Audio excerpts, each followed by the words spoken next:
Hello, it's Randi Rhodes. Here's a clip from our show, and go to randyrhodes.com for the whole thing and a podcast. Buy a stinking podcast. Mary had a little man. The fault. We believe that all men are created equal. To the magnificent mosaic that is America. From radio beacon to radio beacon. I have a dream today. Change has come to America. Believe me. Knock, knock. Who's there? It's a figment of your imagination. Randi Rhodes Show. Turn up your mind. Dear young people, Don't vote. Don't vote. Everything's fine the way it is. Trump. That was us. He's our guy. Tax cuts for the rich? Hell yeah. I'm rich as fuck. Climate change? That's a you problem. I'll be dead soon. sure, school shootings are sad. But I haven't been in a school for 50 years. I can't keep track of which lives matter. Sure you don't like it. So, you'll like some meme on Instagram. If the weather is nice, maybe you could go to one of those little marches. You might even share this video on Facebook. But you won't vote. You young people never do. But I do. I do. I do. Midterms, primaries. Every single election. We'll be there, but you won't. Because we're a generation of doers. Not whiners. We're doing great.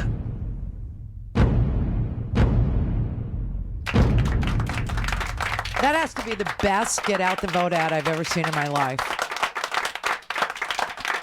Scott found that this morning, and he said, you got to see this. You got to see this. And he was correct. That is awesome, because that is what goes on. You've got, the pasty white people, the older ones. I'm getting there. I'm going to be one of those people, not rich as fuck, but I'll be there. And they vote. I vote in every single election. Primaries, midterms, presidential, off year, city council. I mean, they're like young people. You can march, you can protest, you could share memes, you could do whatever you want, but we're voting, and you're not. So I hope that motivates some people. Well, we had National Voter Registration Day, and I think 800,000 people who weren't previously registered to vote. So that's freaking awesome. That's like 1 million more people that registered to vote, because as you can see by what is going on in the Senate office buildings in front of the Supreme Court today, protests, lots and lots and lots of women, because ain't no fury like a woman scorned. Ain't no fury like a woman scorned. And these women, all of them, have been scorned. They have been treated like total crap. They have been treated like their lives don't matter. They have been treated like every single survivor of sexual assault has been treated by this government. They have been told that they're lying, or told that they're responsible for their own sexual assault, or told to keep their mouths shut, or told if they tell anybody something bad will happen to them. All those things happened to 3 women, and those are just the names we know. This investigation is completed. I told you yesterday they were holding it till after 6 o'clock. They did hold it. They released it apparently at 4 o'clock this morning, 4 a.m. Chuck Grassley is on the Twitter saying that the report is now in a secure room. There is literally one copy of the report, and you will report to see the report as follows. 8 o'clock, it's going to be the Republican leadership. 9 o'clock, the Democratic leadership. 10 o'clock, Judiciary Committee members. 11 o'clock, maybe everybody else. We don't know. No, it will not be made public. No, you and I will never know what's in that report unless Maggie Haberman or Tom Hamburger or Ryan Grimm or some serious journalist gets a good leak. We will not. It's 46 pages. That's all I know.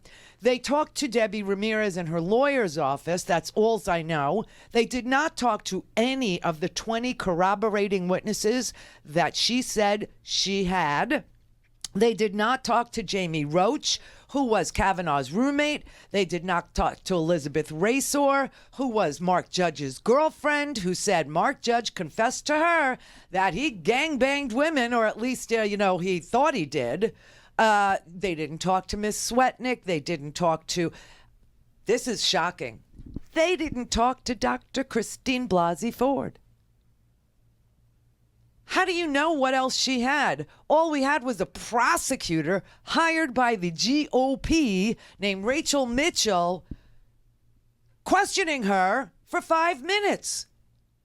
In increments of 5 minutes. That's what we had. Maybe there was more to what she had to say. Maybe she had witness names. Maybe we don't know, because the FBI was told not to talk to her. The FBI was also told, don't interview Cavanaugh. So they didn't talk to him either. This is a sham. This is a cover-up. This is bizarre. This is ugly. And this is going to have what he said, what Cavanaugh said it would have. It's going to have a reverberation and effect on this country for decades to come. Decades. Because Mitch McConnell stood up and, he's calling for the cloture vote. And then they'll vote right away. They'll vote Saturday or Sunday, and they'll confirm him and swear him in. Really, that's how it will happen. It'll happen so freaking fast. And so many people are going to forget about it. Forget about it. Except the Supreme Court's already in session. He's already, all he missed was 2 oral arguments as far as I can tell. I mean, when all of a sudden you go to the pharmacy and you go to get your birth control and you can't get it anymore because the pharmacist is, part of a religious group or an organization, and him or her, they've decided you can't have it. Or you go to get flowers for your wedding. Can't have those. Or a cake. Can't have that. Or you go to vote and you've been purged. Or you're now in a new district and you don't understand why. Because the Supreme Court rubber stamped the map and said, this is perfect. This will keep a Republican majority forever. And we are now a political organization. We are no longer the arbiters of the law. We are now the arbiters and the handmaids of the GOP. And speaking of handmaids, we're all going to be breeders, except for me, because I had a hysterectomy. I mean, this is just unbelievable. This is just crazy. And then all of a sudden, everybody's going to call and go, why can't I, what's going on with my birth control? What's going on with my, why can't I, get health care that covers pre-existing conditions? What happened to those plans? What happened to my district? What happened to my vote? I can't get off the scrubbed list. What happened to that? Yeah. Every facet of your life. Every facet of your life. I got to tell you, this is unbelievable. But here was Senator Jeff Merkley today. Oh, maybe I mismarked it. Yeah, I did. I think it's 25. Yes. Have you had a chance to go through this FBI report on Judge Kavanaugh? Yes, I have. And so what's your reaction? It's a complete cover-up. I think that just as it was just explained, that Debbie Ramirez's team, they provided 20 people who should be interviewed because they had corroborative information. None of them apparently were talked to.